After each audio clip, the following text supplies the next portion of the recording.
How to replace your dryer belt. Ever turn on your dryer and get nothing? It might be your dryer belt.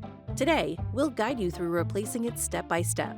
Whether you're a seasoned DIY enthusiast or a nervous first-timer, these instructions will help you get the job done right. First, be sure you have a putty knife and a 5/16" nut driver or socket. Step 1. Safety first. Don't forget to unplug your dryer. Step 2. Remove the lint filter and top panel.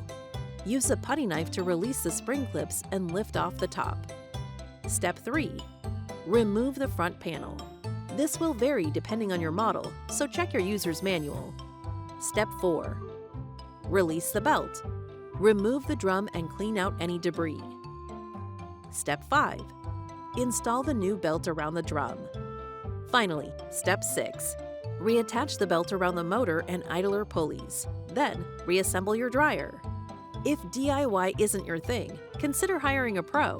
Thumbtack can connect you with skilled appliance service specialists in your neighborhood today.